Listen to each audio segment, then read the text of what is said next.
Bonjour à tous. Bienvenue au 17e rencontre Chaland. Cet après-midi, nous accueillons notre invité d'honneur, Émile Bravo.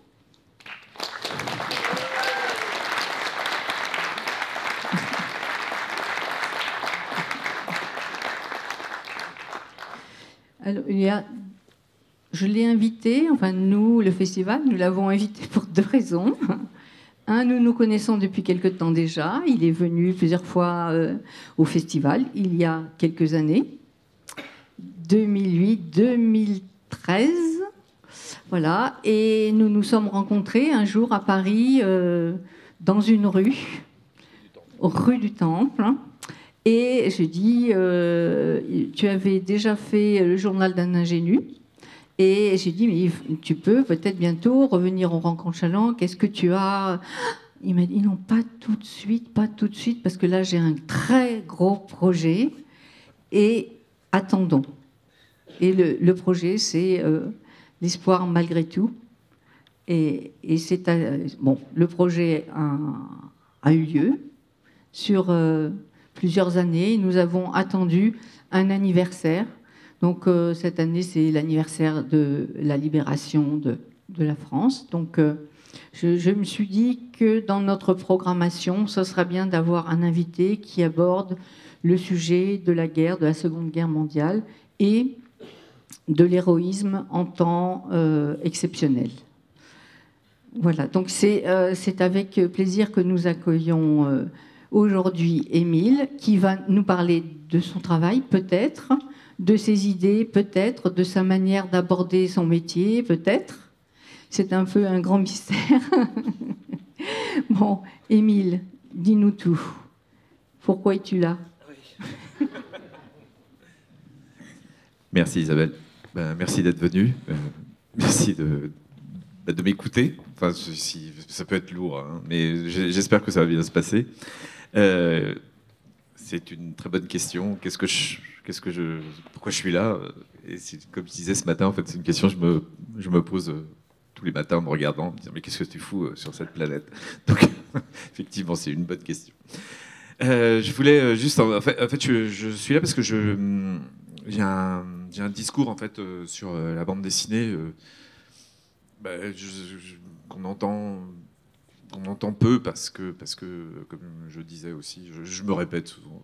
Je sais que le dessin fascine les gens et tout ce qui fascine crée un fossé en fait. Et moi, je pense que c'est un problème, que les fossés sont des problèmes. Et j'aimerais bien en fait les combler un petit peu pour voir que tout est simple finalement. Et donc, je vais peut-être vous expliquer, parce que ce sont des questions que je me pose depuis très longtemps.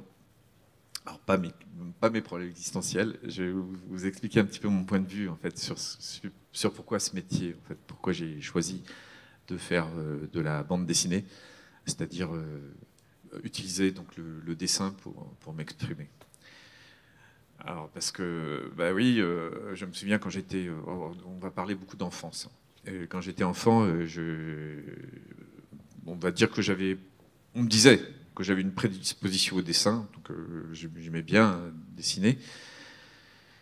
Et en fait, j'entendais des adultes qui disaient oh là là, mais il a un don, tout ça. Et je trouvais ça super bizarre en fait, enfin, d'entendre ça, parce que je me disais mais en quoi je suis différent des autres. Bon, je dis souvent que le problème c'est que moi je me trouvais normal. Je pense que je trouvais ça bizarre que ce soit les autres en fait qui ne sachent pas, qui ne dessinent pas en fait. Vous voyez?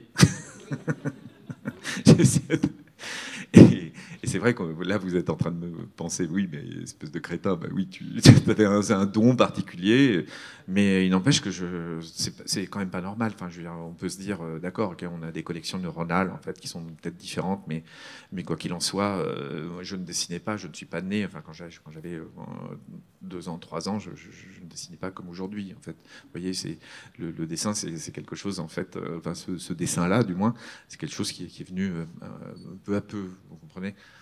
Et en fait, au bout d'un temps, à force d'entendre ça, j'ai essayé de comprendre d'où ça venait, ça, pourquoi je me suis exprimé avec le dessin et pourquoi j'en ai fait mon métier. Enfin, surtout pourquoi je m'exprime avec le dessin. Et en fait, à force d'y penser, il y a des évidences quoi, qui sont apparues et qui sont tellement évidentes en fait, que beaucoup de gens n'en avaient pas pris conscience en fait. Et je vais essayer de vous rappeler ça en fait, de qui nous sommes et pourquoi. Et ce qui va nous amener, en fait, vous allez comprendre que c'est presque un problème civilisationnel. Ça va loin, mais il y a de ça quand même. En gros, je me suis aperçu que, en fait, si je dessinais, alors déjà, il faut vous rappeler de votre enfance. Vous avez tous commencé par dessiner. Hein. Je ne sais pas si vous êtes conscient encore, vous ne vous souvenez peut-être pas, mais vous savez bien, hein, tout le monde a... Dès qu'un enfant tient un crayon, c'est parti, ça fait des gribouillis, ça fait des gribouillis sur les murs, peu importe. Anne, où est-ce qu'elle est, elle était là tout à l'heure. Où es-tu, Anne? Oui, tu es là. Oui, parce qu'en fait, on parlait un petit peu qu'il y a aussi... on a besoin de s'exprimer, on a besoin de dire quelque chose, que ça peut se faire oralement, effectivement, mais ça se traduit, dès qu'on en a la possibilité, je pense, en fait, ça se traduit en fait, par... on essaye de transcrire ça sur quelque part, enfin, que ce soit sur le sol, sur du sable. Voilà, n'importe quel enfant, vous êtes tous passés par là, en fait, vous vous êtes exprimé avec le dessin au départ. Et si vous vous êtes exprimé avec le dessin, c'est parce que vous aviez besoin d'extérioriser, comme je disais, quelque chose. C'est quelque chose, c'est nécessaire. Et je pense que même qu'en fait, c'est vraiment la particularité en fait, de l'humain. En fait. Ça, les animaux ne le font pas pour l'instant. Enfin, je sais qu'il y a certains animaux qui montent certaines structures en fait, pour séduire leur partenaire. Enfin, bref. Mais le côté expression faite par le dessin, c'est un truc qui est à la base de tout, quoi. Alors, ce qui est curieux en fait, dans cette société, c'est que comme voilà, c'est notre première écriture, hein, moi je vois ça comme de l'écriture, hein, vous voyez, c'est... on dit, jusqu'à l'âge de 10 ans, on dit aux enfants, allez-y, exprimez-vous avec le dessin. Voilà, ça m'a permis, effectivement, on m'a laissé continuer à dessiner pendant cet âge-là. Et à partir de 10 ans, on nous dit, maintenant, on va arrêter cette idée de dessin. Maintenant, il y a des choses beaucoup plus sérieuses, en fait. Il y a un truc qui s'appelle l'écriture, et avec l'écriture que tu as apprise, hein, d'ailleurs, pendant que tu dessinais, en plus. Maintenant, il va falloir vraiment te consacrer à ça. C'est avec ça que c'est ton nouveau mode d'expression, ça va être l'écriture. Et donc, voilà, et le dessin va peut-être laisser ça aux enfants. Et donc, en fait, s'il se passe ça en fait, dans nos sociétés, c'est qu'on nous désapprend le dessin. Et donc, à partir de 10 ans, c'est terminé. Et ça, je trouve ça...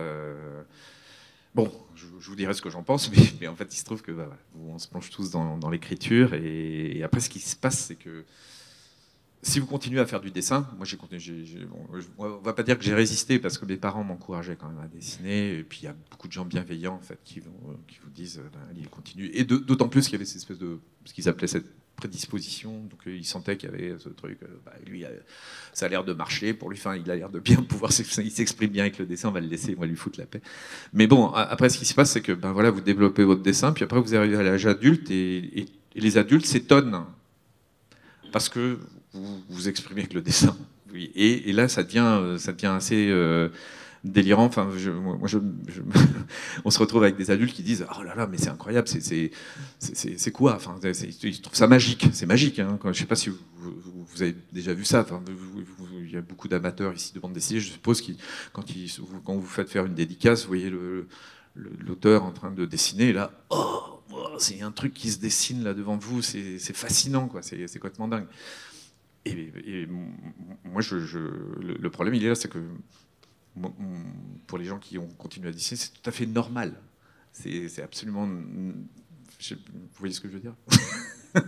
Non, mais c'est comme si, en fait, en gros, c'est pour ça que moi, je fais toujours la comparaison avec l'écriture, dans le sens où, alors déjà, l'écriture, ça n'a absolument rien de naturel pour nous. Hein. On met pas mal d'années, en fait, à apprendre à écrire. Vous êtes d'accord?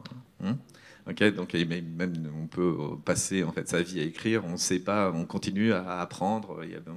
Voilà, et ça n'est absolument pas naturel. Et personne ne trouve ça bizarre, une personne qui sait écrire, alors que bon, bah, c'est quand même, bah, je sais pas, ça demande un apprentissage quand on sait qu'aujourd'hui, par exemple, les ordinateurs ont du mal en fait à écrire encore. Bon, peut-être que ça viendra, mais bon, voilà, c'est pas évident en fait cette écriture. On trouve ça quand même bizarre en fait que des humains s'étonnent du fait qu'on puisse s'exprimer avec le dessin, qu'on sache dessiner, qu'on dessine. Et donc voilà, ça c'était mon premier point. Ouais, je sais pas, et il se trouve qu'il se passe quelque chose d'encore plus troublant, c'est quand on fait de la bande dessinée. Parce que les gens sont... Alors pourquoi je fais de la bande dessinée? Bon, pour une raison très simple, c'est que je me suis aperçu qu'en fait j'ai toujours fait de la bande dessinée. Qu'est-ce que je veux dire par là? Sans savoir que c'était un métier, je ne voulais pas en faire mon métier. C'était simplement que c'était, comme je vous disais, mon mode d'expression, mais j'ai adopté les codes de la bande dessinée parce que je voyais, en fait, je lisais des bandes dessinées. Donc voilà. Et en fait, ce dont je me suis aperçu, en fait, pas si rapidement que ça, mais parce qu'en fait, le dessin fascine tellement qu'on ne s'aperçoit pas qu'en bande dessinée, le dessin est, pour la plupart du temps, en fait, ce sont des codes. Vous voyez, des codes. C'est en fait exactement comme de l'écriture, c'est une typographie. Bon, la preuve, je parle des 3 grandes typographies en fait en bande dessinée, qui est l'école franco-belge, on va dire, la japonaise, le manga et le comics américain. Je ne sais pas si vous voyez, en fait, je ne sais pas si vous vous souvenez, pour ceux qui doutent de ce que je dis, quand le manga est arrivé en France, tout le monde disait mais tout se ressemble, tout est pareil, tous les personnages sont dessinés de la même façon et tout. Oui, c'est normal, ce sont des codes. Donc, voilà. Et ce qu'il faut comprendre, c'est que pour les Japonais, l'école franco-belge, bon, bah, voilà, c'est exactement... pour eux, tout est pareil, tout est la même chose. Et moi, qui n'ai pas grandi avec le comics américain, par exemple, j'étais assez hermétique à ce dessin-là parce que j'avais grandi avec le franco-belge. Bah pour moi, tous les personnages, tous les héros de comics américains, pour moi, c'était les mêmes. En fait, c'était juste le costume qui changeait, mais sinon, c'était exactement les mêmes. Je trouvais que tout ça était très similaire. Et puis, c'est normal, c'est parce que ce sont des codes. Et à partir de là, c'est là où il faut comprendre qu'en bande dessinée, ces codes-là, finalement, ils sont assez simples et ça s'apprend. Et ça s'apprend de la même façon en fait qu'on apprend l'écriture. Et donc n'imaginez pas en fait que savoir dessiner en fait en bande dessinée, ça demande un talent particulier. C'est exactement, si vous pourriez dire exactement la même chose pour l'écriture. Donc on ne dit pas à quelqu'un qui sait écrire, bah voilà, on peut avoir aussi des prédispositions à l'écriture. Hein, vous en connaissez, vous faites peut-être même partie de ces gens-là.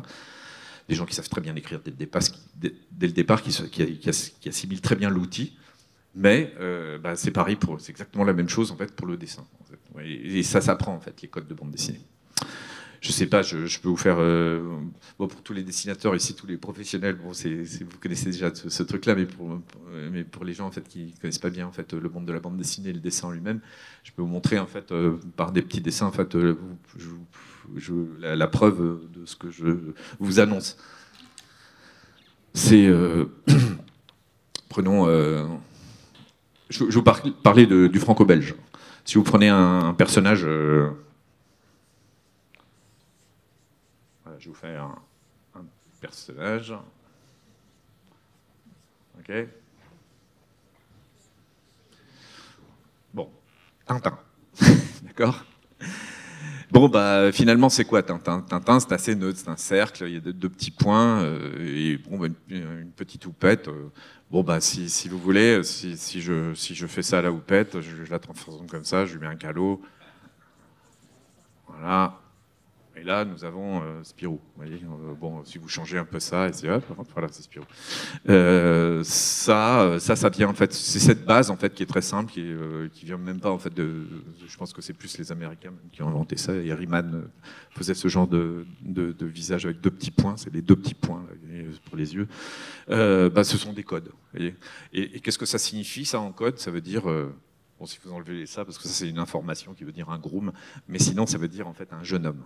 Un jeune homme, mais personne ne ressemble à ça, évidemment. Et c'est tellement simple, en fait, comme code, que même, en fait, on peut le féminiser. on peut s'identifier, je pense qu'une fille peut s'identifier aussi à ce personnage tellement il est simple. Voyez, donc voilà, ce sont des codes et ça s'apprend. Moi-même, je sais pas si j'ai un personnage qui s'appelle Jules. Et ben Jules, je me suis pas cassé. Hein. Jules, voilà, ça c'est la base. Bon, bah, si je lui fais une houppette, c'est Tintin. Si je mets une coupe comme ça, voilà, ça c'est Jules. C'est simple. Alors, pourquoi j'ai fait ça? Pourquoi j'ai utilisé ces codes-là, en fait, pour faire de la bande dessinée? Pour une raison très simple, c'est que moi j'ai grandi en fait avec ces codes-là, avec le franco-belge, dont je les ai adoptés. Et si j'ai adopté aussi ces codes-là, c'est parce que l'idée, ce n'est pas de décider, c'est d'être accessible, d'avoir un dessin accessible, parce que ce qui m'importe avant tout, en fait, ce n'est pas le dessin en bande dessinée, c'est le propos, c'est ce que j'ai raconté. Parce que quoi qu'il en soit, je ne sais pas si, commençons par le début, une bande dessinée avant tout, bah les gens, et ça c'est très important, parce que je pense que même dans le milieu professionnel, ils ont encore du mal en fait, à comprendre ce truc. Et s'il y en a qui ne sont pas d'accord, qui viennent expliquer le pourquoi. Mais à la base, une bande dessinée, c'est un récit. C'est juste une histoire. S'il n'y a pas d'histoire, il n'y a rien. C'est comme si vous disiez « je suis écrivain parce que je sais écrire, on m'a appris à écrire, qu'est-ce que tu as raconté ?» Rien. Pour l'instant, j'ai rien à dire. Comment veux-tu être un écrivain si tu n'as rien à dire? C'est exactement la même chose en bande dessinée. Si vous n'avez absolument rien à dire, bon, bah, vous avez un outil qui s'appelle le dessin avec ses codes en bande dessinée, mais que vous n'utilisez pas en fait, pour raconter quelque chose, parce que il me semble que ce qu'il y a de... Quand on se lance dans la bande dessinée, avant tout, c'est parce qu'on a envie de raconter des choses. C'est aussi absurde d'aller, je pense, d'aller voir un éditeur en bande dessinée montrant des dessins, en disant « je sais dessiner, regardez », que d'aller voir un éditeur de littérature avec des suites de phrases, ou alors des lignes de A, de B, de C, en disant « regardez, je sais écrire, vous voyez, je raconte, regardez comme je dessine bien les A, les B, voilà ». Et donc voilà, c'est complètement absurde, et moi déjà, il faudrait qu'on comprenne bien ça, quoi. Sans récit, il n'y a pas de bande dessinée. Donc avant tout, en fait, c'est ce qu'il faut. Mais, vous voyez, comme je vous disais, le dessin fascine tellement qu'on met en avant toujours le dessin, en fait. Il y a beaucoup de gens, j'entendais ça même tout à l'heure, ils disaient bah, « moi j'ouvre une bande dessinée, si le dessin ne me plaît pas, je le referme ». C'est un petit peu dommage, c'est comme si vous ouvriez un livre, la typographie ne vous plaît pas, vous le refermiez. Ensuite, je comprends. Pourquoi? Parce qu'effectivement, comme on dit, il faut une certaine éducation au dessin en bande dessinée. Je vous ai dit à l'instant que je ne lisais pas des codes de comics. C'est parce qu'en fait, cette typographie américaine ne me convenait pas. Je ne savais pas la lire. Je ne comprenais pas un petit peu comment ça fonctionnait. Et ça, je le conçois tout à fait. C'est comme, comparons ça toujours avec la typographie, c'est comme si vous ouvrez aujourd'hui un livre écrit avec une typographie, je sais pas, en gothique. Eh ben, c'est très dur à lire. Vous passez plus de temps à décrypter qu'être dans le propos, qu'être dans le récit. Vous voyez, eh ben, le dessin, c'est pareil. Moi, un comics, je passe mon temps à décrypter. Mais qu'est-ce qui se passe là-dedans, ou qui est où, qui est quoi, qui parle, voilà. Il y a énormément d'informations graphiques et bah voilà, moi j'ai du mal à lire ça, mais je comprends que bah, si vous êtes habitué vraiment à cette typographie, vous avez les codes pour la lire et donc tout va bien. Mais encore une fois, ce sont des codes. Voilà, pour moi c'est là où il y a débat. C'est pas vraiment du dessin au sens artistique du terme. Alors oui, pourquoi? Bah parce que, alors, qu'est-ce que c'est le dessin artistique? Qu'est-ce que c'est le dessin au sens artistique du terme? Il y en a ici qui ont ça. Enfin, je pense qu'il y a très peu de dessinateurs en bande dessinée qui sont des dessinateurs au sens artistique du terme. Pourquoi? Parce que ça sert à rien. C'est pas la peine, en fait. Parce qu'un dessin au sens artistique du terme, on en parlait tout à l'heure, pour moi, c'est quelqu'un, en fait, qui, quand il dessine... D'abord, il a besoin de dessiner, il a besoin de s'exprimer à travers le dessin, mais quand il dessine, il a besoin, en fait, c'est pas de reproduire ce qu'il voit, c'est de choper l'âme de ce qu'il voit. Et ça, c'est un besoin, puis je sais pas, c'est traduire sa sensibilité à travers, traduire sa sensibilité à travers le papier, quoi, en se disant, je sais pas, il y a un truc là qui m'émeut, je vais le placer sur le dessin. C'est un dessinateur artistique, c'est ce qu'il fait. Le dessinateur de bande dessinée, c'est pas le propos. Encore une fois, c'est peut-être la différence entre... Je sais pas, parce que je fais beaucoup de parallèles, c'est un peu chiant, mais c'est vrai que j'essaye de trouver des mots en fait ou des situations pour comprendre un petit peu ce parallèle. Je pense que, par exemple, la typographie, c'est un art aussi, ça peut être un art. Les idéogrammes, par exemple, les kanji, c'est un art. Bon, bah, là pour moi, ce serait ça. L'art en typographie, ce serait un petit peu l'équivalent du dessin artistique. Alors que bah, la typographie simple en fait qu'on utilise de façon voilà de manière en fait à pouvoir lire en fait des bouquins, ce sont des codes et ces codes-là nous servent en fait à véhiculer une histoire. Donc voilà, le dessin en bande dessinée, ces trois écoles, pour moi ce sont des codes en fait et qui s'apprennent. Donc si je vous raconte ça, vous voyez déjà en fait, pour moi ça devient beaucoup plus accessible. Oui, je pense que s'il y a peu de gens qui font de la bande dessinée, c'est juste parce qu'en fait, on ne leur a pas appris, ils n'ont pas développé ce dessin qui leur permet, cet outil qui leur permet de raconter quelque chose. Et c'est bon, bah, c'est bien dommage. Alors pourquoi c'est dommage? Je vais vous faire encore un petit dessin. C'est parce que il y a un truc quand même qui est quand même essentiel dans le dessin. En fait, je ne sais pas si vous vous rendez compte, mais c'est énorme comme truc. Bon, alors on part du principe que quand on est enfant, on aime dessiner, on s'exprime avec le dessin. Ok. Si on développe ça, alors je sais pas. Souvent, je vais ça m'arrive d'aller dans les classes, dans les primaires, et je leur explique cette différence entre le dessin et l'écriture. Et je leur dis en gros, et ça ils vont le comprendre, ils le comprennent très bien. Et vous allez voir, enfin, je sais pas, donnez-moi un mot, une chose, enfin des choses matérielles, choses animales, enfin, n'importe quoi. Enfin, dites-moi quelque chose. C'est un challenge. Une table. Allez, une table. Alors, une table. Ok. Égal. Table.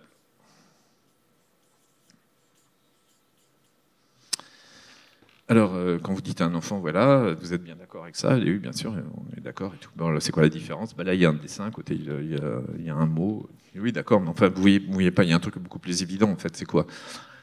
Alors, c'est un peu difficile, mais vous leur dites, vous avez des petits frères, des petites sœurs de 2 ans, 3 ans, est-ce qu'ils comprennent ça?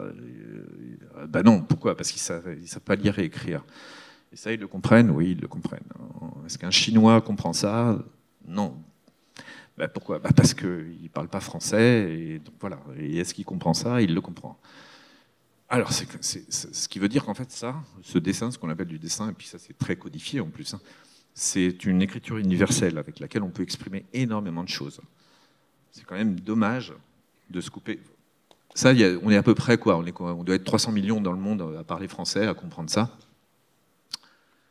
300 millions, ça représente que dalle dans une planète avec 7 milliards d'hommes.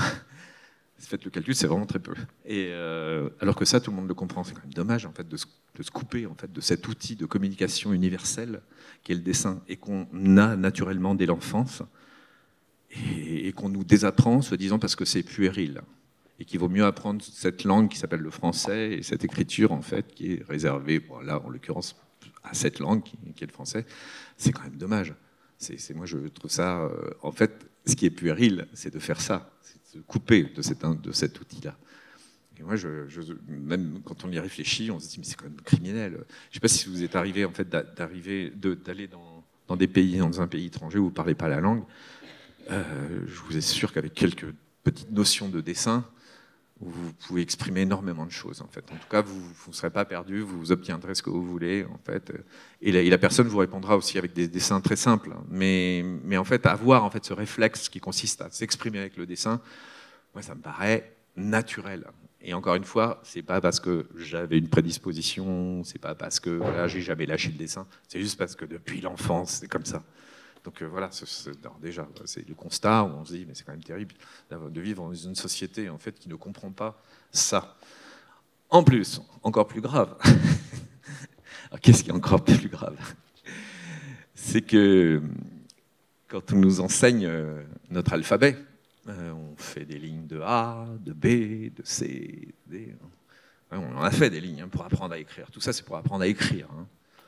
Alors déjà, bon, vous avez bien compris que quand vous faites ces lettres-là, vous ne les écrivez pas, vous les dessinez. Vous dessinez des A, des B, des C, vous apprenez le dessin de chaque lettre. Mais le problème, c'est qu'en fait, on nous apprend ça sans nous dire d'où ça vient. Vous êtes d'accord? Enfin, vous êtes peu, en fait, à savoir en fait, d'où vient notre alphabet. En fait, non, c'est vrai, on ne se pose même pas la question. Mais pourquoi? Parce que ces adultes nous disent c'est comme ça, paf, c'est terminé. Et la plupart du temps, moi, là, je le sais aussi parce que quand je fais des interventions dont je vous parle, quand je dis à l'instit, mais vous leur apprenez à écrire, mais vous leur dites pas d'où ça vient. Et là, bien souvent, c'est parce qu'ils savent pas d'où ça vient. Et ça, c'est assez terrible parce qu'en fait, c'est là où je vous parle de problème civilisationnel, c'est que ne pas comprendre la base en fait de ce qui constitue en fait notre civilisation, qui est l'écriture alphabétique. C'est quand même un peu grave et je sais pas. Enfin, moi, quand j'ai appris ça très tard. Hein, je pense que pas mal d'entre vous le savent d'où vient chaque lettre de l'alphabet. Mais moi, je trouve que j'ai appris bien tardivement.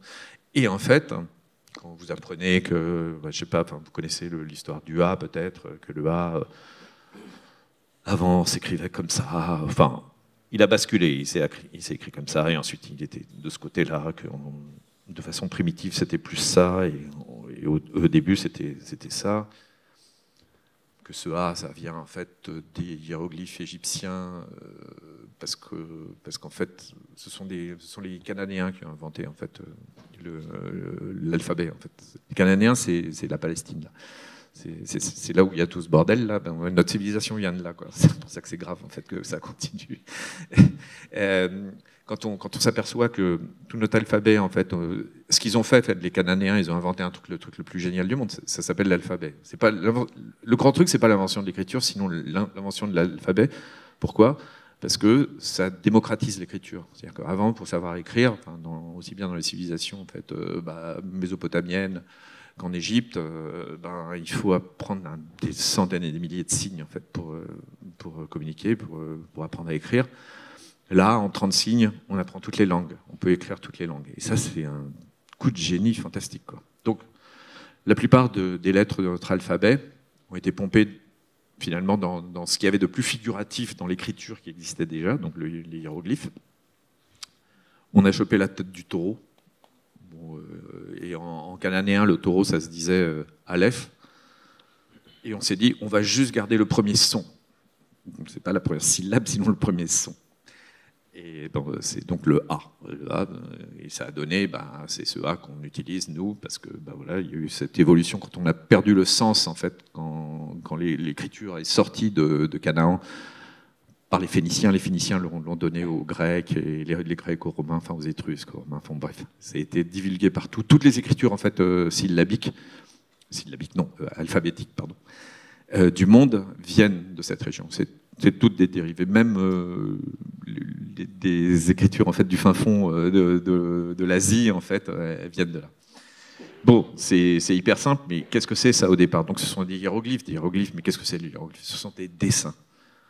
Et en fait, c'est ça qu'il faut comprendre, c'est que notre écriture, ce ne sont que des dessins. Et ça, c'est ce qui crée en fait ce lien entre cette enfance et ce monde adulte en fait. Si vous dites à quelqu'un qui vous apprend l'écriture, oui, mais tout ça. Si vous dites à un enfant à qui vous voulez apprendre l'écriture, je vais t'apprendre un petit peu d'où ça vient, il le comprendrait tout de suite, ça irait beaucoup mieux, en fait, ce serait beaucoup plus logique en fait, dans sa logique de pensée, vous voyez, de se dire on va m'apprendre un truc en fait, qui est issu de ce dessin avec lequel je m'exprime. Et donc en fait, voilà, et on a inventé des codes qu'on utilise depuis quelques millénaires. Mais c'est assez simple que le A soit une tête de vache quand on comprend que moi je serais content, j'aurais été content étant enfant de savoir que mon A c'est une tête de vache qui repose sur ses cornes. Ça me parle. Que je sais pas que le M avant s'écrivait comme ça. Et que ça vient de mu, qui voulait dire en canadien, qui voulait dire la mer, et que je vois bien que c'est des vagues, et que ça s'est simplifié, ce genre de choses. Le N, c'est un serpent, au départ. Nu, c'est un serpent, ça voulait dire un serpent aussi. Enfin bon, bref.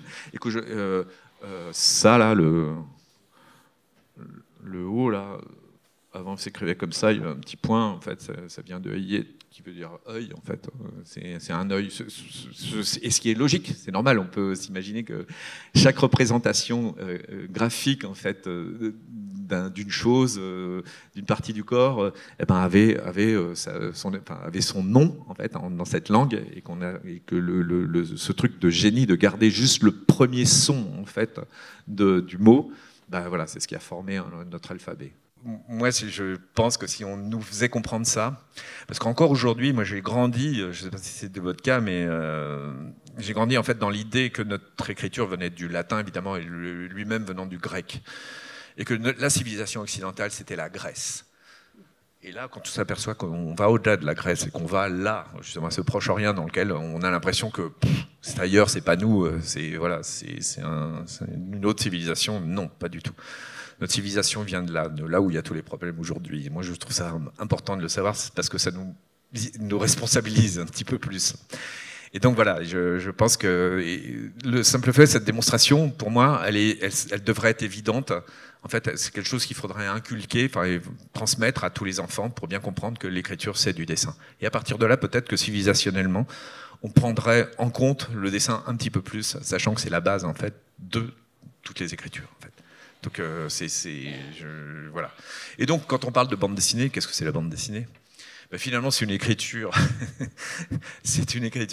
on va dire, sophistiquée, parce qu'elle est complexe, hein, mais ce sont des codes. Et ce sont des codes universels. C'est-à-dire, je pense qu'idéalement, en fait, une bande dessinée, on pourrait se passer de l'écriture, en fait. Déjà, il faut dire que c'est pas incompatible avec l'écriture, contrairement à ce que beaucoup d'adultes s'imaginent en fait à cet âge où on dit à un enfant arrête de dessiner, maintenant écris, parce que ça c'est sérieux, alors que le dessin n'est absolument pas sérieux. Et là on se dit regardez les bandes dessinées, il y a les deux, c'est pas un problème quoi. Mais au-delà de ça, je pense que je sais pas, je sais pas si tous les professionnels de la bande dessinée qui sont ici, vous avez peut-être tous rêvé pendant un moment de faire une bande dessinée où il n'y a pas de texte finalement.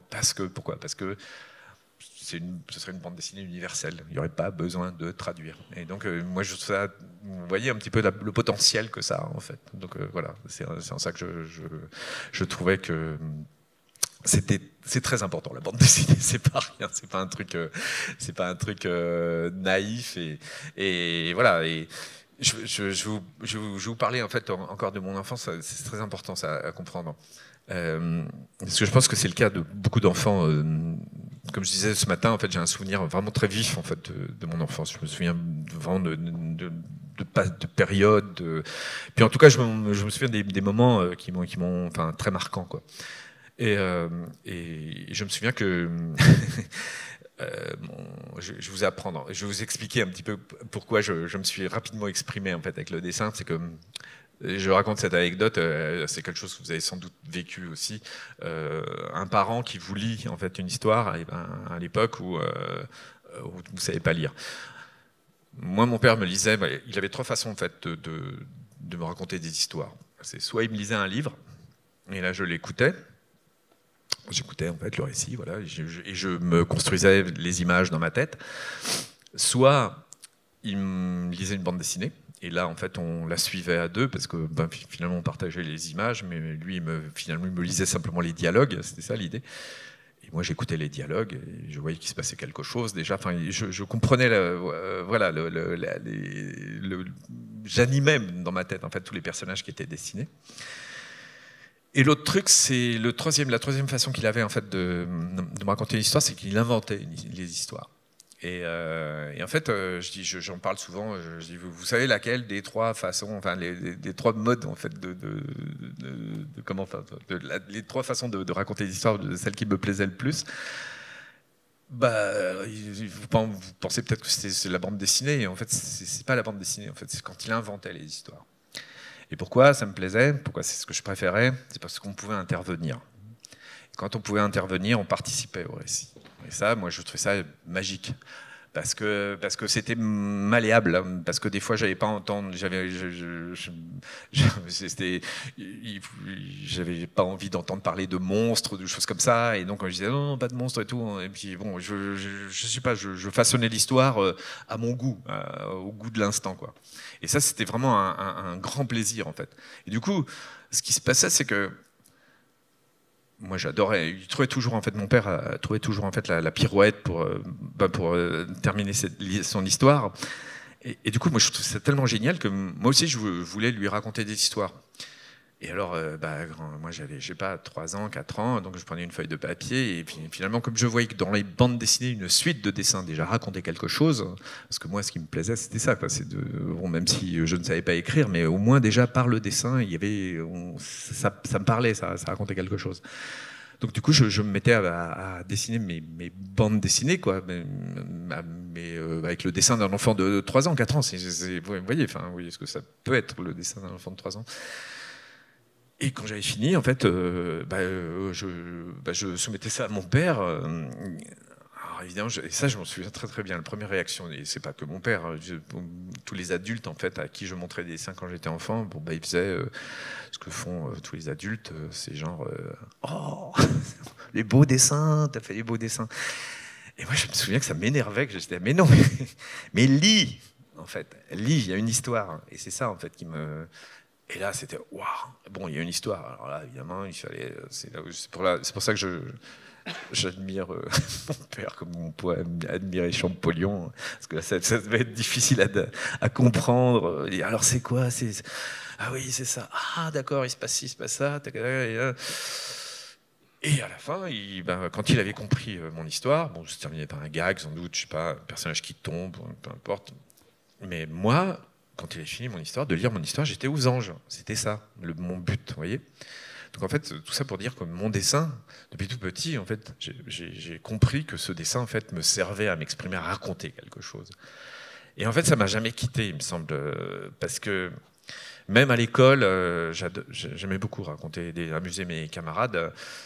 Mais alors, ce qui se passait souvent, c'est qu'en fait, bon, il m'arrivait de faire des petites bandes dessinées pour les amuser aussi, mais ce que j'aimais beaucoup aussi, c'était dessiner, me mettre à dessiner, entouré de mes camarades, et on jouait, on s'amusait, et on se mettait en fait à raconter une histoire. Et avec un seul dessin, on dit oh rajoute ci, et puis là il y a un type qui fait ci. Enfin, bref, ça devenait une sorte d'échange, un délire qu'on partageait, où j'étais en fait comme j'étais le seul qui dessinait, j'aurais bien aimé en fait être aidé par d'autres, mais souvent comme bon, vous allez un petit peu plus vite, tout ça, bon voilà quoi, c'est vous qui vous collez au dessin.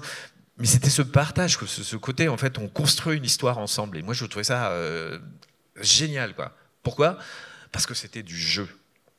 Et c'est là où on va en venir à un truc en fait qui me paraît terrible en fait dans notre société aussi, pour parler en fait de ce qu'est la bande dessinée, puisque je vous dis que c'est un récit au départ. C'est qu'en fait il s'est passé aussi quelque chose en fait qui est vraiment encore une fois, je trouve ça aussi de la même façon qu'en fait désapprendre le dessin. Je trouve qu'en fait il y a un autre truc qui est terrible quand on demande de devenir adulte. C'est aussi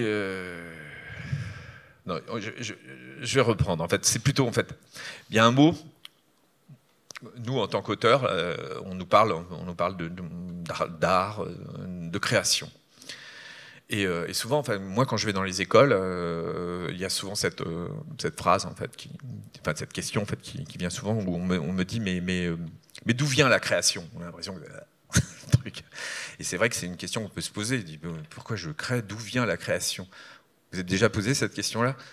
Les créateurs, d'où ça vient, ça? Pourquoi? Et surtout, enfin, quand on crée un récit, d'où ça vient, quoi? Alors, mis à part le fait d'avoir besoin de s'exprimer, il y a quelque chose, en fait, moi, à force d'y penser, je me suis dit, en fait, c'est un mot d'adulte. Hein. La création, c'est un mot créer, c'est un mot d'adulte, c'est un verbe d'adulte. On a exactement le même, en fait, dans l'enfance, mais il est tellement éloigné, enfin, de notre idée de ce qu'est la création et du respect qu'on a vis-à-vis de la création, et puis le côté sacré de la création, puisque c'est Dieu, en fait. C'est vraiment c'est Murge qui crée son monde. Alors qu'il y en a un tellement simple, en fait, dans l'enfance. Et Et souvent, en fait, je pose la question, vous savez ce que c'est ce verbe?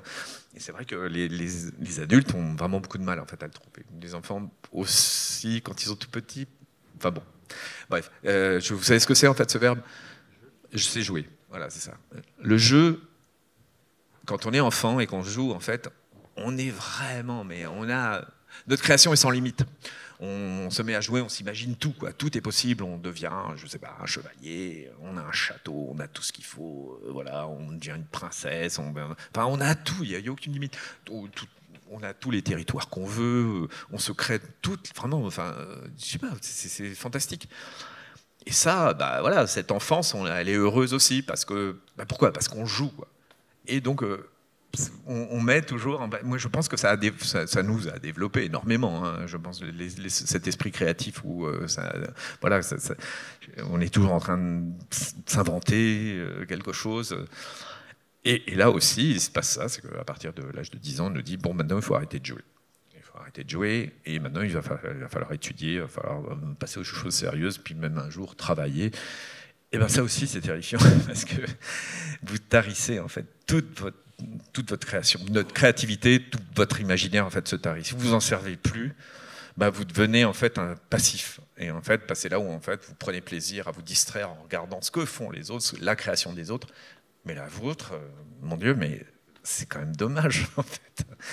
Et moi, il me semble que si j'en ai fait mon métier, c'est simplement ça, c'est que j'ai jamais lâché en fait ce premier mode d'expression que j'ai eu depuis l'enfance, qui est donc le dessin, et que j'ai jamais voulu arrêter de jouer en fait.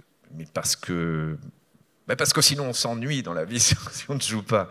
Enfin, moi, ça me paraît tellement évident, et que, encore une fois, d'avoir une société où on vous demande, en gros, d'arrêter je sais pas, de vous évader, de pouvoir vous évader, de vous évader dans votre création, dans ce que vous êtes, je sais pas, finalement de vous révéler. Parce que c'est ça aujourd'hui quand on propose dans nos sociétés, faites quelque chose pour essayer de continuer, pour vous exprimer, tout ça. Mais ça n'aurait jamais dû s'arrêter, c'est ça qui est terrible. Et après, je vous demande pas de devenir tous artistes, mais si vous gardez en fait ce truc-là, vraiment, ça vous maintient en survie par rapport à un monde qui est assez dur. Parce que qu'est-ce qu'on vous propose en fait dans la vie? On vous propose que de l'intendance. C'est aller bosser, quoi. C'est tout. Voilà. Il y a très peu de gens en fait qui s'épanouissent réellement dans leur métier. Donc il vaudrait mieux regarder toujours en fait ce côté, cet espace en fait pour le jeu, pour continuer en fait à trouver un équilibre. C'est dur, hein. Mais donc voilà. Donc voilà ma vision de la bande dessinée, qui n'a absolument rien à voir avec le dessin. Je me considère même pas comme un dessinateur. Quand j'ai compris, au début, je pensais que j'étais un dessinateur. Après, quand j'ai rencontré des vrais dessinateurs, il y en a, et même en bande dessinée, c'est là où je me suis dit, non, je fonctionne pas du tout pareil. Je ne me sers. J'ai pas besoin de dessiner pour m'exprimer. Par contre, j'ai besoin de dire. Parfois, j'ai besoin de dire quelque chose. Et là, j'utilise en fait le dessin. Comme j'utilise en fait l'écriture, en fait, juste en fait des codes en fait qui me servent à raconter quelque chose. Quand j'ai rien à dire, je ne dessine pas. Là, j'ai dessiné un peu la semaine dernière, mais sinon c'est 3 mois, 4 mois que je dessine pas. Je n'éprouve pas le besoin parce que, encore une fois, j'ai pas grand chose à dire. Donc voilà quoi. Donc si vous le voyez comme ça, si vous le voyez comme un outil, c'est très simple. Alors. Il y a un truc, en fait, toujours dans cette logique, essayer c'est pas mal aussi ce parallèle. En fait, je vais vous parler d'un truc très simple, c'est aussi, si vous n'en êtes pas convaincu, c'est qu'on dit par exemple aussi, des auteurs en bande dessinée, il y en a très peu, en fait, finalement. Je pense, alors déjà, moi je pense qu'il y a beaucoup de dessinateurs, hein, il y a des dessinateurs en fait, qui travaillent en fait, avec des scénaristes. Bon, ça peut fonctionner, des fois souvent ça fonctionne pas, parce que je dis souvent que c'est dommage, mais c'est l'éditeur en fait qui pousse à ça, qui des fois présente un dessinateur, un scénariste, en voulant créer une bande dessinée, donc en voulant produire en fait. Ça marche pas souvent parce que quand on fait une bande dessinée à deux, il me semble, je sais pas, il y a ici des gens qui travaillent, vous savez très bien, en fait, ça ne peut fonctionner que d'une seule façon. En fait, un binôme ne peut fonctionner en bande dessinée que d'une seule façon. C'est quand le scénariste est au service, raconte son histoire, est au service de son histoire, en fait. Donc une histoire doit être assez claire, je pense. Et le dessinateur doit être aussi au service de l'histoire. Si chacun de son côté, en fait, essaye de montrer qu'il sait écrire et l'autre essaie de montrer qu'il sait dessiner, ça ne colle pas, ça ne fonctionnera pas. Tout doit être au service du propos de l'histoire. Donc c'est pour ça qu'il faut, et bien souvent ça ne marche pas parce qu'il y a une question d'ego. Donc voilà, déjà. Et après, il se passe Qu'est-ce que je voulais en dire? Des fois, je perds le fil, excusez-moi. C'est pas facile. Et en fait, il y a un autre truc, oui, voilà. C'est que, oui, bah, du coup, moi, je pense on n'est pas nombreux vraiment à s'exprimer en bande dessinée, enfin, à raconter quelque chose, en fait, qui nous tient à cœur. Pourquoi? Ben parce qu'encore une fois, on est trop peu nombreux à s'exprimer avec le dessin. Et là, encore une fois, on va faire la comparaison avec l'écriture. Moi, je dis souvent que en bande dessinée, on est encore au Moyen-Âge. Parce que donc personne, comme on désapprend le dessin, la plupart d'entre vous n'arrivent pas à s'exprimer avec les dessins. Et pourtant, et d'ailleurs la preuve, c'est que au Moyen-Âge, des gens qui savaient écrire, il n'y en avait pas énormément. Il y a des moines copistes. Mais bon, à part ça, donc, ils recopiaient la Bible ou quoi que ce soit, ou c'était de l'administratif. Des auteurs du Moyen-Âge, si moi en citez 5, vous êtes hyper cultivés. Vous voyez le truc? Est-ce que c'est lié à ça? Il n'y a pas d'auteur du Moyen-Âge parce que personne ne savait écrire, personne ne s'exprimait réellement avec le dessin. Et c'est à partir du moment où en fait, les gens savent écrire que là, vraiment, les auteurs arrivent. En fait. Voilà. Mais pour ça, il faut avoir la base, il faut avoir l'outil. En bande dessinée, si on est 10 000 à savoir... et pourtant, oui, c'est ce qu'il faut comprendre aussi, c'est que et pourtant, tout le monde sait écrire, on est des milliards à savoir écrire, et en proportion, les auteurs en littérature c'est insignifiant, quoi. Je ne sais pas combien d'auteurs de romans il y a de par le monde, même je pense que en visant large, prenons 100 000, par rapport à 7 milliards, c'est ridicule, ça n'existe pas pratiquement. Et on ne va pas me faire croire que tous ceux qui savent dessiner sont des auteurs aussi. Parce qu'il faut d'abord en fait avoir l'outil, savoir le maîtriser, et ensuite s'exprimer avec lui. Vous voyez ce que je veux dire? Donc en fait, on en est là. Moi, c'est pour ça que je dis souvent, c'est pour ça que je dis de manière assez provocatrice, de dire, on s'en fout du dessin en bande dessinée, mais vraiment, on s'en fout. Ce qu'on cherche en bande dessinée, ce sont des auteurs. Des auteurs, c'est-à-dire c'est des gens qui ont besoin de dire quelque chose.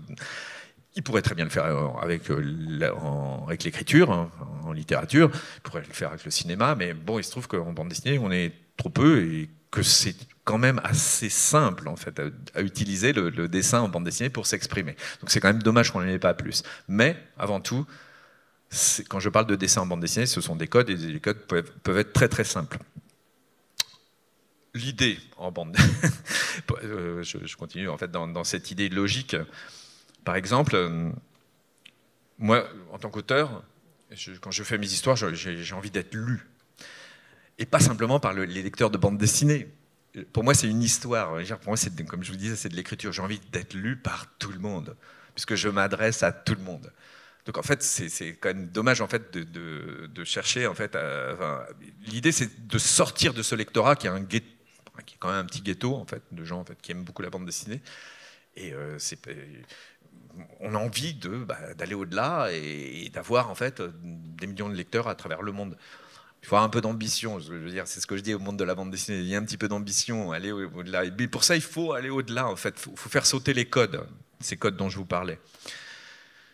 Alors, je vais vous donner en fait des exemples en fait de gens qui finalement ont fait sauter ces codes et qui ont eu accès en fait à un lectorat immense. Alors je sais pas, vous les connaissez. Le premier, en fait, je pense que le premier c'est Art Spiegelman avec son Maus, je sais pas si vous connaissez. Pour les gens qui ne connaissent pas Maus, je pense que c'est la première bande dessinée, ce que j'appelle la première bande dessinée adulte. Adulte dans le sens, la définition d'une bande dessinée adulte, pour moi, c'est pas un truc en fait qui est destiné uniquement aux adultes, mais c'est une bande dessinée mûre, en fait, réfléchie, qui nous fait en plus vraiment prendre conscience d'énormément de choses, et qui peut être même lue par un enfant. C'est très important pour moi ça. C'est comme la littérature classique, il y a beaucoup de classiques qui peuvent être lus par les enfants. Je sais pas, vous prenez, j'en sais rien, vous prenez Germinal, un enfant, quand je parle d'un enfant, voilà, quand il lit déjà, ben, il peut lire ça sans problème. Mais je pense que c'est la même chose pour une BD, même Maus, qui est un sujet très difficile, mais bon, peu importe. Parce qu'à travers des codes qui sont adaptés au récit, et en fait, ce dessin charbonneux, en fait, mais très simple. Moi, pour moi, c'est de la ligne claire. Pour moi, Maus, c'est de la ligne claire. C'est absolument simple, tout à fait clair, en fait. Et ce qui est clair, c'est le récit, en plus. Mais les dessins sont vraiment très bien adaptés, en fait, à ce récit. Ce récit est super fort. Et alors, ce qui fait qu'avec un dessin, en fait, moi, je le trouve accessible.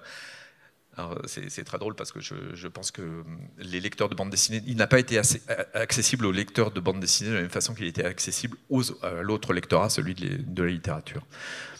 Parce qu'en fait, donc, alors déjà, c'est un livre en fait qui s'est vendu à des millions d'exemplaires à travers le monde, qui a eu des traductions dans tous les pays.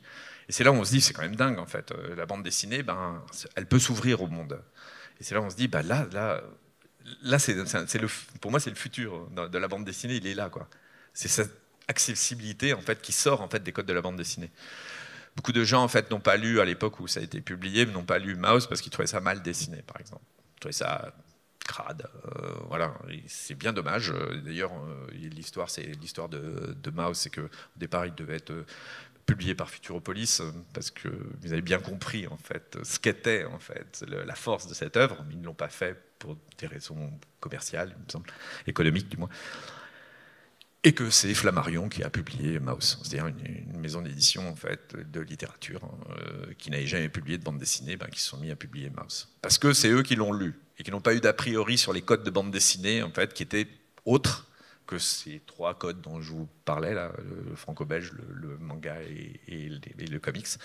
Et à partir de là, voilà, il a eu accès en fait, à un public dingue. Enfin, beaucoup de gens qui n'avaient jamais lu de bande dessinée se sont mis à lire ça, quoi.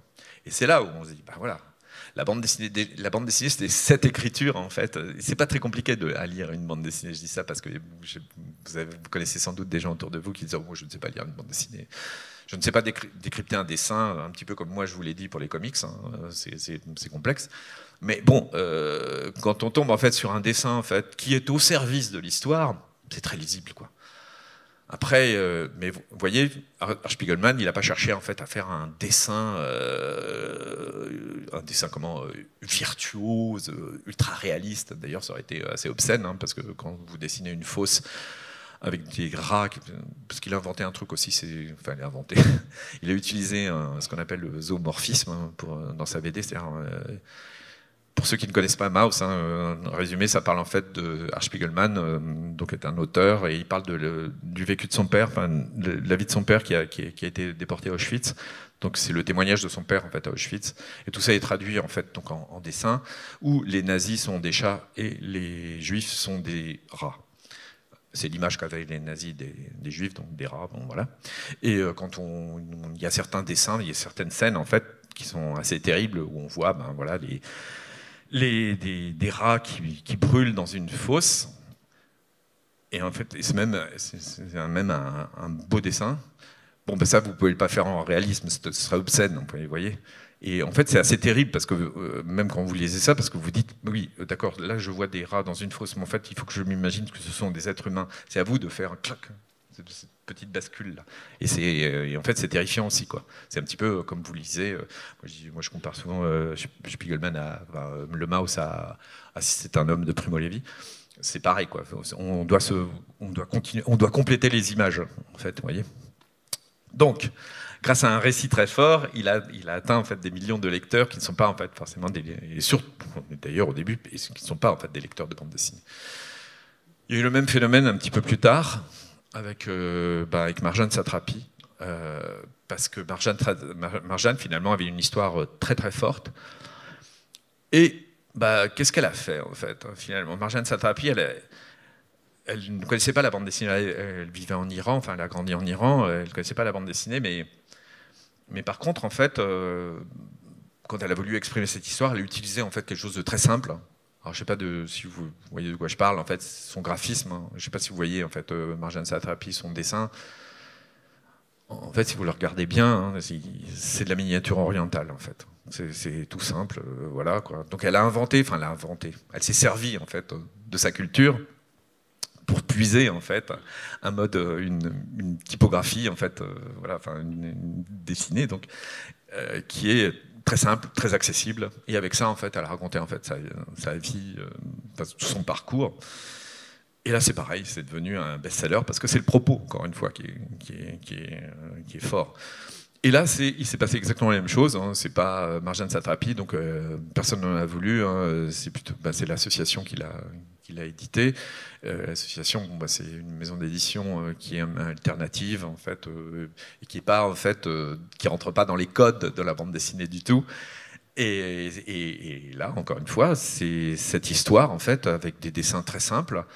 Et ben voilà, elle s'est diffusée à travers le monde et tout le monde, et des millions de gens l'ont lu dans des pays en fait où on ne connaît même pas la bande dessinée. Et c'est là où je me dis mais voilà, des codes très simples, hein, on raconte une histoire forte et là on a accès au monde entier. Voilà, et moi c'est ça, et à chaque fois je me dis mais il faudrait peut-être que la bande dessinée peut-être se libère de ces codes peut-être pour atteindre un autre public qui est le public des lecteurs en fait, des gens qui lisent simplement. Troisième exemple, c'est Riyad Sattouf qui en fait Riyad, je ne sais pas si vous voyez, il avait commencé à faire une bande dessinée qui s'appelait Petit Verglas. En fait, il dessine très bien, Riyad. Il peut dessiner de façon réaliste, ça ne lui pose aucun problème. Il n'empêche que quand il s'est lancé en fait, dans l'histoire de sa vie, l'Arbre du futur, et en fait, il a fait ça de façon, il a utilisé un dessin très simple, et très très simple. Pourquoi ? Parce que c'est toujours pour les mêmes raisons, pour cette accessibilité. Et ça a donné, encore une fois, un succès mondial, des bouquins qui se vendent partout. Et vous voyez, c'est là où on se rend compte pourquoi, parce que le propos est fort. Et c'est ça, en fait. Je pense que ce qui manque, en fait, dans le milieu de la bande dessinée, c'est plus, en fait, des auteurs. Alors là, évidemment, c'est des choses autobiographiques ou la biographie du père de Ernst Spiegelman. Mais il me semble, en fait, qu'il est possible, en fait, de raconter des histoires très fortes, voilà, en cherchant à s'adresser à tout un public et en sortant en fait des codes de la bande dessinée, parce que les codes de la bande dessinée, encore une fois, il faut les connaître et c'est pas évident.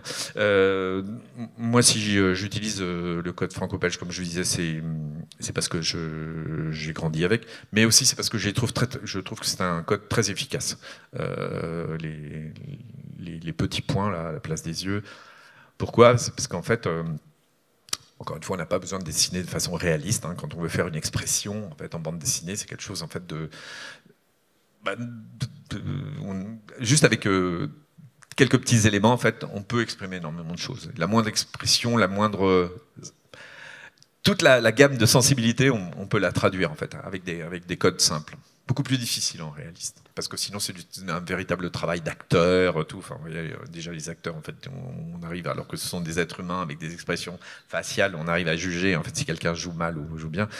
Alors pour le dessin, si quelqu'un dessine en réaliste, c'est bien pire. Puis ça sert à rien. En fait, ça sert absolument à rien. Donc voilà quoi. Donc moi j'ai choisi ces codes-là parce qu'ils sont très simples. Je suis un défenseur de ces codes. Je pense que voilà, même le manga peut être un petit peu complexe ou un petit peu trop caricatural en fait, à travers en fait l'expression de les grands yeux en fait, qui sont pas faciles à maîtriser. Et puis encore une fois, trop il y a trop d'énergie en fait dans ces visages avec des grands yeux. Pourquoi je vous disais ça ? Je suis en train de perdre le fil. Donc voilà, je peux vous faire une petite démonstration pour ces histoires en fait, de dessins avec de visages simples. C'est pour vous dire en fait la simplicité de la chose. Hein. Encore une fois, je fais un visage, j'en fais plusieurs. Ça c'est une oreille. Je mets deux petits points. Il se trouve que ça, donc on a la base, hein, ça pourrait être autre chose, mais enfin, ces 2 points, juste avec des traits comme ça, des petits signes comme ça, juste avec ces machins-là, en fait, on peut avoir toutes les expressions possibles, en fait, et de façon hyper simple. Il suffit de vous exercer. Je dis ça aux enfants souvent parce en disant mais voyez un petit peu, je sais pas, une expression, donnez-moi une expression quelconque, je sais pas, la colère. Bon ben c'est pareil. Alors quelle colère, laquelle? En fait, quand on fait un récit, on vit ces personnages et à ce moment-là, on se met en colère s'il y a une situation en fait de colère, mais il y a une colère en fait qui correspond donc à la scène. Là, on va faire ce que je veux dire par là, c'est que juste avec ça, pas content. D'accord? Bon, qu'est-ce que j'ai fait? J'ai juste rajouté 2-3 petits traits, vous voyez? Mais si vous voulez faire quelqu'un encore moins content,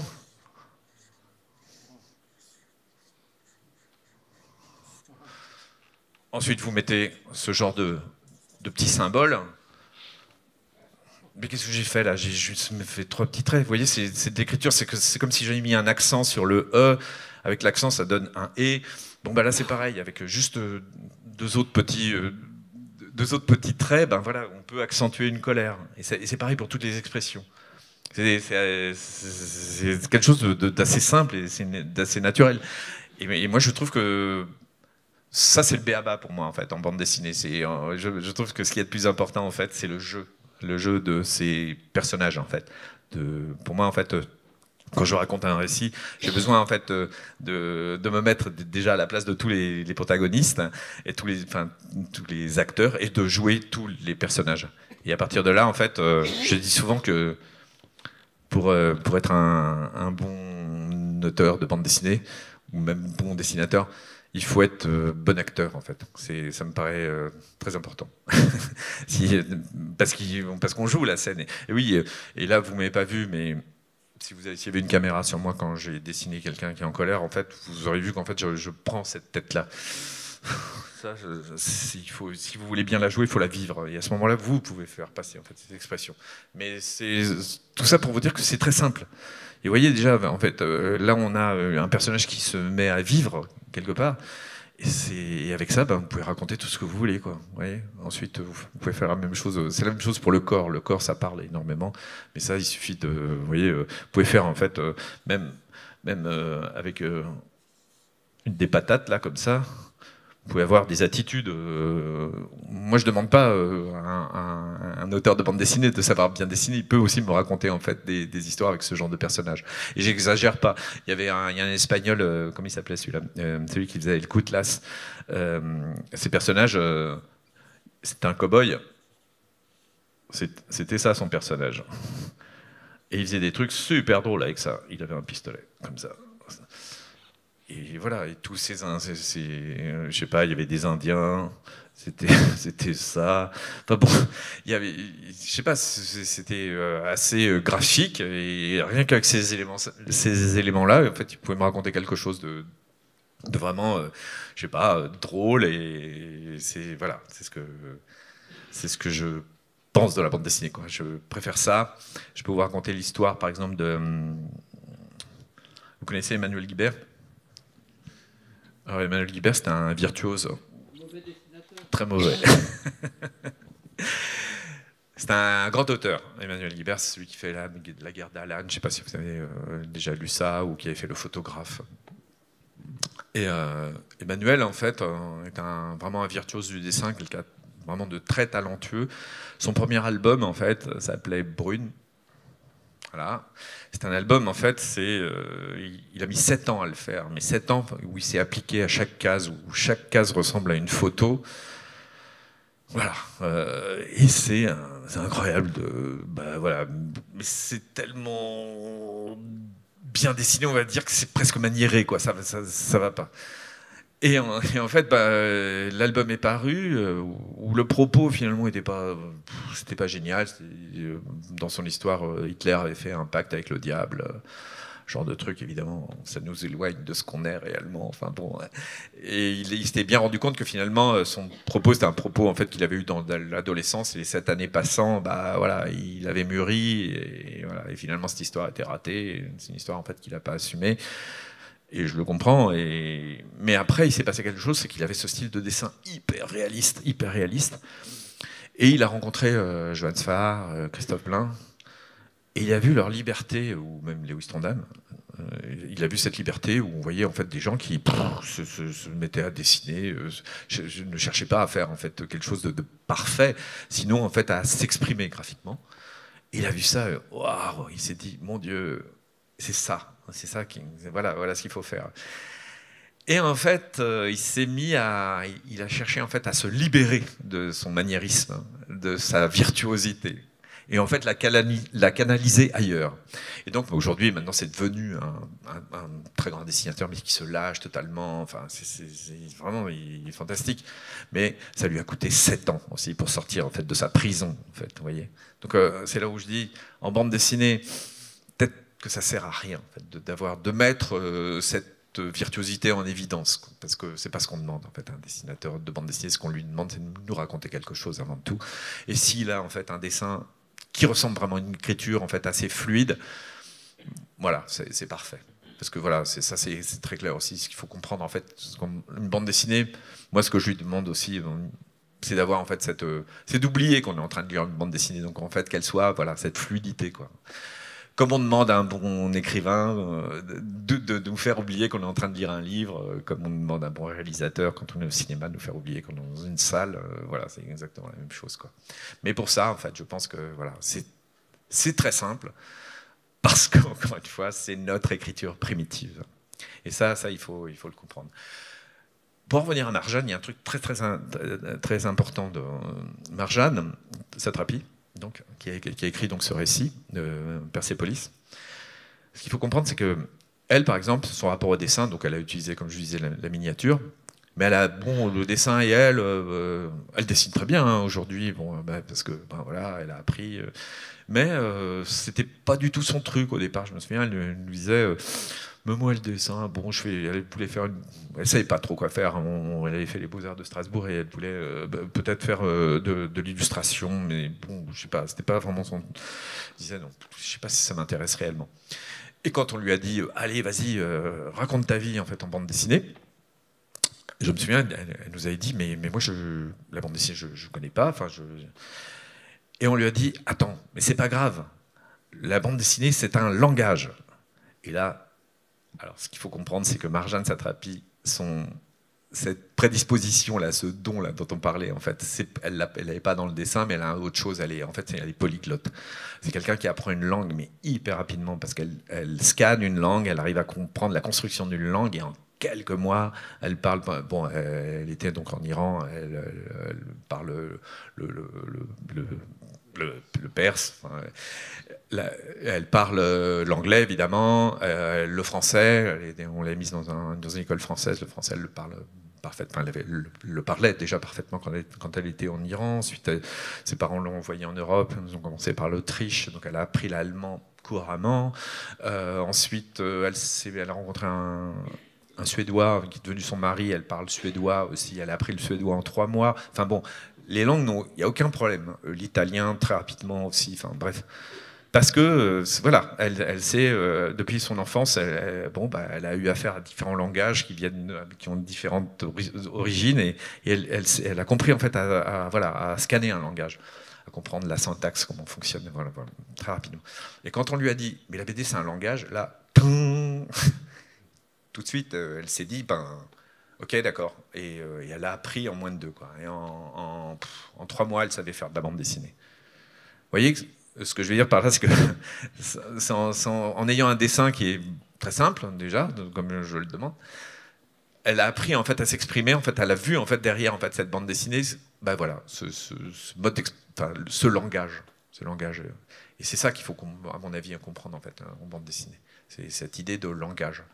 Et quand on voit ça comme ça, c'est plus inaccessible. Vous voyez, moi c'est pour ça que je dis souvent.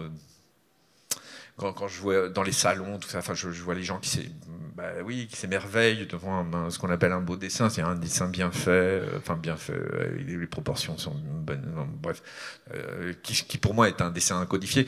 Mais on sent que les gens se rendent compte qu'il y a aussi du travail derrière. Il ne faut pas le sentir, ce travail.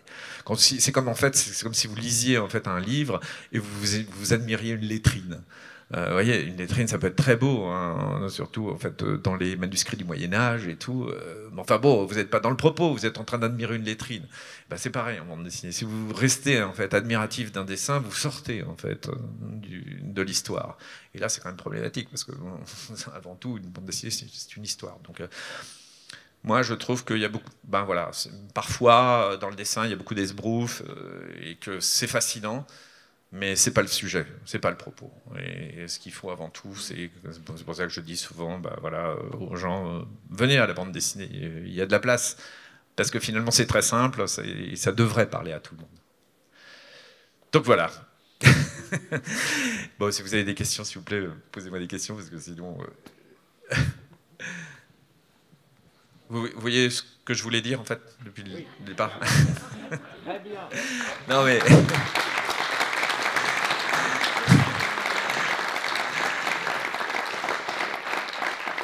Donc on a peu parlé de dessin. Mais c'est vrai qu'à côté de ça, je dénigre pas la bande dessinée, hein, vous avez bien compris. Hein.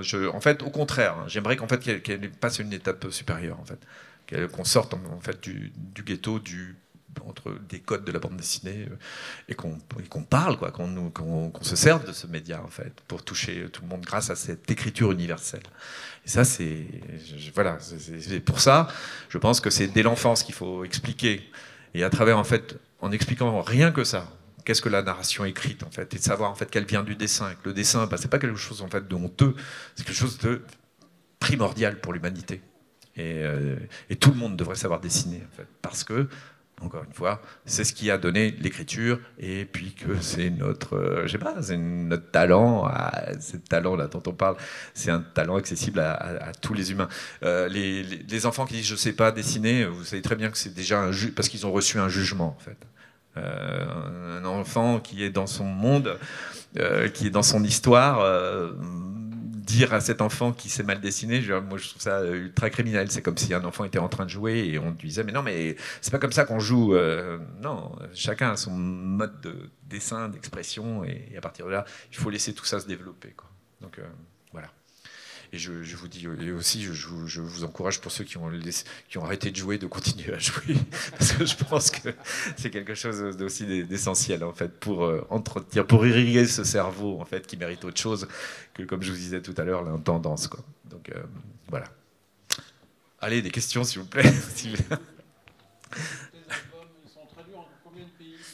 Mes albums, hein. Alors, il y a un truc rigolo, en fait, en bande dessinée, comme j'utilise des codes franco-belges, eh ben, je ne suis pas accessible aux Américains et aux Anglais. Enfin, les Anglo-Saxons, c'est pas leur mode d'expression, donc en fait, je suis traduit en énormément de langues, sauf en anglais. C'est drôle, mais c'est vrai. Oui. En chinois, oui, j'en ai certaines. J'ai des Jules traduits en chinois, oui. Et puis aussi un bouquin qui s'appelait Ma maman, oui. J'ai pas d'enfant, non. Parce que sinon, il faut. Mais non, il faut pas. Encore une fois, il faut pas que quand on a besoin de transmettre, si vous avez des enfants, vous allez vous concentrer sur eux. Et je préfère en fait essayer de transmettre. Oui, bien sûr. Mais oui, mais moi, j'ai jamais cessé de jouer, en fait. Et puis même tout seul. Hein. Je m'imagine toujours des. Pardon ? Vous êtes resté un grand enfant. Oui, je pense. Mais alors, j'ai une définition, en fait, de. Il y a un truc, c'est que moi, j'ai une définition de ce qu'est un adulte. Je termine juste un truc. Un adulte, pour moi, en fait, c'est pas du tout ce qu'on nous montre, en fait. C'est pas ce qu'on nous propose dans cette société. Je pense qu'il y en a très peu des adultes aussi. De la même façon qu'il y a très peu d'auteurs en bande dessinée, il y a très peu d'adultes. Pour moi, un adulte, c'est quelqu'un qui renoue avec son enfance, parce qu'il n'a plus rien à prouver. Vous voyez ? Et je pense que le monde dans lequel vous vivez, c'est pas du tout un monde d'adultes, c'est un monde d'adolescents attardés. Et c'est pour ça qu'il y a des guerres, c'est pour ça qu'il y a toujours des gens, en fait, qui veulent montrer qu'ils en ont une plus grosse que l'autre. Voilà, c'est que c'est souvent les hommes qui sont. Voilà, c'est pour ça aussi. Donc, et c'est terrible. Hein. Et quand on sera adulte, vous verrez que l'enfance sera beaucoup plus prise en considération aussi. Parce que moi, je vous disais tout à l'heure que je me souvenais de mon enfance comme si c'était hier, et j'ai l'impression que j'ai pas changé. J'ai appris beaucoup plus de choses, mais j'ai pas changé. Et quand j'étais enfant, je me disais, mais je comprends pas le monde dans lequel je vis. Et alors je me disais, mais c'est pas grave, je comprendrai plus tard puisque je vais devenir adulte. Eh ben non, j'ai absolument pas compris la logique en fait de ce monde parce qu'il est absurde. Enfin, parce que en fait, on vit dans un monde. C'est très difficile. Après, il faut le comprendre. S'imaginer le cerveau dont je parle là, c'est un cerveau en fait qui nous fait, qui génère aussi un ego. Et cet ego, mon Dieu, c'est ça en fait le problème aussi de l'homme. Chacun veut exister, il veut imposer son ego. Bon, c'est pas très adulte, ça. Ça, c'est l'adolescent qui fait ça parce qu'il a besoin de montrer qu'il est là, qu'il a enfin grandi. Et normalement, quand tu es adulte, t'arrêtes avec ce genre de challenge, quoi. Ça n'a pas de sens, quoi. Donc voilà, je pense que je m'entends. Moi, je discute beaucoup avec les enfants. Je trouve que c'est génial de bosser de parler aux enfants, quoi. Enfin, déjà, ça me rappelle mon enfance que j'ai pas quittée. Il y a un truc, moi, quand j'étais enfant, je me souviens encore en fait de ces adultes qui me considéraient, c'est-à-dire qui me parlaient normalement, qui me disaient pas mon petit, qui me parlaient normalement, et des fois ils employaient des termes que je comprenais pas, mais c'est pas grave. J'avais l'impression d'être considéré, d'être respecté. Et en fait, ces termes-là, finalement, on allait chercher un petit peu à savoir ce que ça voulait dire. Et finalement, c'est comme ça qu'on avance. Il faut être écouté, quoi. Donc voilà, quoi. Donc voilà, c'est ça aussi rester enfant. C'est rester en fait avec cette vitalité et puis ce besoin de s'exprimer, de créer, et puis de communiquer aussi, parce qu'on n'a pas d'a priori quand on est gamin. Si les adultes nous en donnent pas, voilà quoi. Toutes ces idées de racisme, identitaire, tout ça, ça disparaît complètement. Donc voilà quoi. Et je pense que c'est salutaire. Oui. Alors c'est ça, justement, c'est l'écriture dessinée. C'est de l'écriture dessinée. Tout vient en même temps. C'est indissociable. C'est normal en fait, puisque on joue. C'est comme quand on était gamin, là, quand on jouait au cow-boy et tout ça. Là, on la voit la scène. On est tel personnage, on est sur son cheval ou peu importe. On a un sentiment, on pense à quelque chose, et c'est à ce moment-là en fait qu'on peut le mettre, transposer ça sur le papier, le transcrire en fait et mettre la bonne expression. Mais c'est indissociable. Moi, ah oui, peut-être vous voulez qu'on regarde. Je vais vous montrer la façon dont je fais mes scénarios en fait. Ça, c'est mon manuscrit. C'est-à-dire que quand je raconte mon histoire, je me mets à la raconter. Vous voyez, enfin, et là on se rend pas compte parce que c'est un peu flou, mais il y a une espèce de crayon bleu derrière en fait, où je construis ma page, je construis ma scène, et en fait les textes aussi se construisent aussi. On voit que l'écriture aussi elle est en bleu. Il y a le dialogue qui apparaît quoi. Mais c'est normal, c'est juste que cette scène, en fait, on la joue dans sa tête et on la vit. Et c'est là où, en fait, on voit tous les personnages, on joue tous les personnages et chacun parle et ça donne ça. Et donc, en fait, vous voyez, ça a l'air complexe, mais c'est parce qu'aujourd'hui, c'est devenu une écriture, en fait, assez logique pour moi, enfin naturel. Quand j'ai commencé à faire des scénarios, c'était encore plus basique, hein, c'était pratiquement des totos. Mais je me suis aperçu que finalement, quand on invente une histoire, c'est là où on la vit réellement. Hein. Et donc c'est dommage en fait, au moment de la création de l'histoire, en fait, au moment où on la vit, c'est dommage en fait de pas garder en fait l'essentiel, ce qui est en fait finalement les attitudes des personnages. Et les expressions des personnages, ça c'est ce qui est vraiment essentiel en fait dans un récit. Et évidemment le dialogue, ce qui est dit. Mais c'est pour ça que, en tout cas pour le dessin, j'ai besoin en fait que ce soit un petit peu plus marqué parce que c'est un jeu d'acteur et c'est dommage de rejouer la scène. Quand j'ai ça en fait, j'ai tous les éléments en fait pour pouvoir la dessiner au propre. Mais moi quand je fais de la bande dessinée, pour moi c'est ça la bande dessinée. Vous voyez, ce qu'on voit à l'expo, c'est la mise au propre, mais ça c'est l'âme du créateur en fait.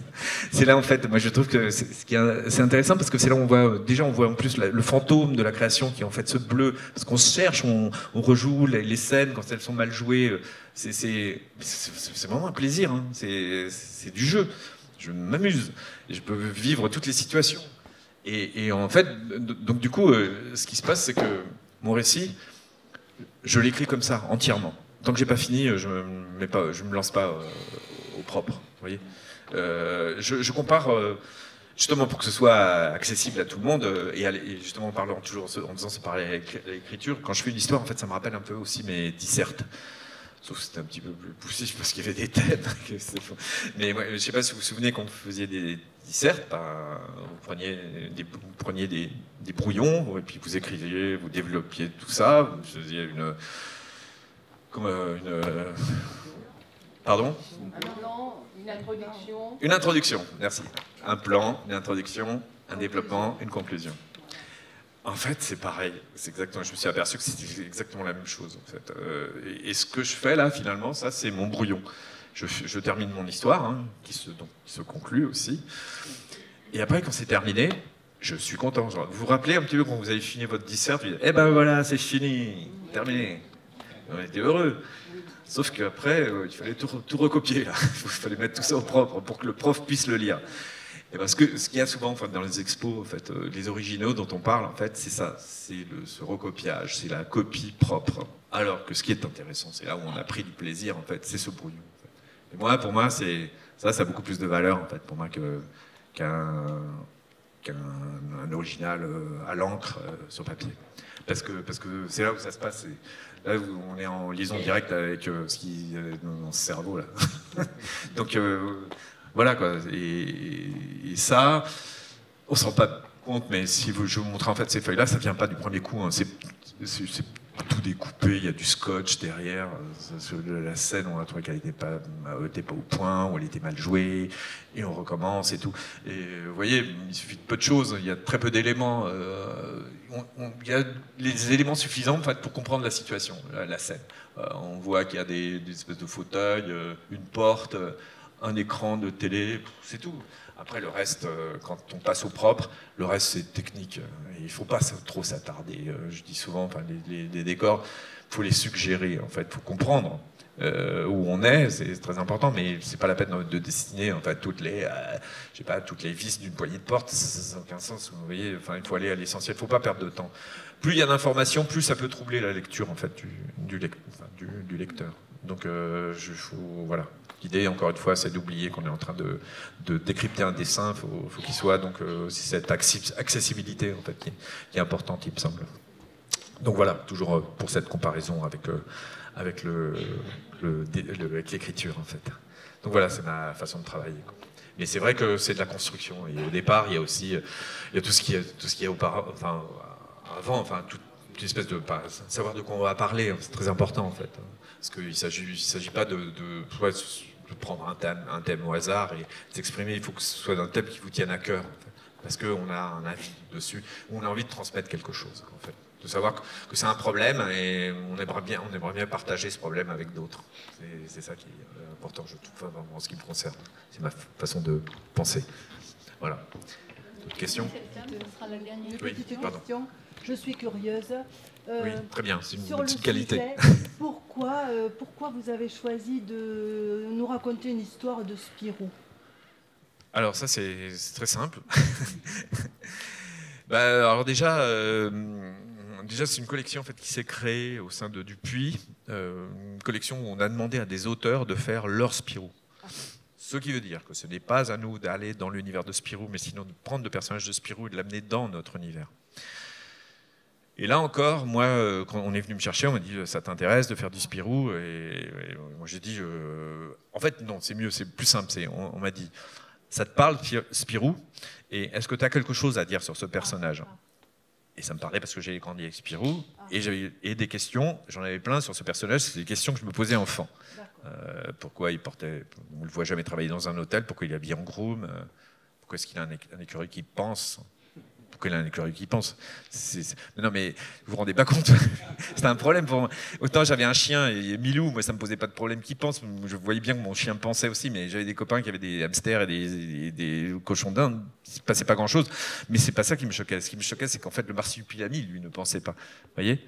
Le marsupilami, il a un comportement d'animal. Alors pourquoi lui, il est un animal, pourquoi l'autre, il pense qu'il s'est passé quelque chose dans la tête de cet écureuil? Donc tout ça, il fallait que je trouve des solutions. En fait, la plupart des récits que je fais, c'est pour parler à l'enfant que j'étais, en fait, sur des questionnements. Voilà. Et donc ça a donné ce Spirou, qui s'appelle le Journal d'un ingénu. Et après, bon, bah voilà, la collection. Mais on avait le droit, au départ, c'était dans cette collection, on ne pouvait faire qu'un album. Puis ça a évolué, des auteurs sont mis à faire un deuxième, un troisième, tout ça. Donc mon éditeur m'a dit, bah, si tu veux développer, parce que l'histoire de l'ingénu se termine avec une guerre qui commence et un enfant qui s'éveille. Alors, je me suis dit, bon, bah, on me donne l'occasion de développer ça, bah, allons-y. Et c'est toujours, et là, encore une fois, c'est de se dire, je vais utiliser un personnage populaire comme Spirou pour expliquer aux plus jeunes, et des fois, et parfois même à leurs parents, ce qui s'est passé il y a 80 ans, pendant l'occupation nazie, parce que l'idée, c'était pas de raconter la guerre, c'est de raconter ce qu'a été, en fait, cette épreuve, en fait, d'occupation. Et ça, je me suis dit, si on arrive à faire passer ça à travers de ce personnage que tout le monde connaît, c'est pas mal. Je m'en suis servi comme vecteur. J'aurais fait une BD comme ça qui s'appelait, je sais pas, les aventures de Tartampion pendant l'occupation. Personne serait vendu à que dalle. Et encore, l'idée, c'est pas de vendre, c'est de transmettre au plus de gens possible. Donc ça m'a paru être, oui, légitime, quoi. Vous voyez.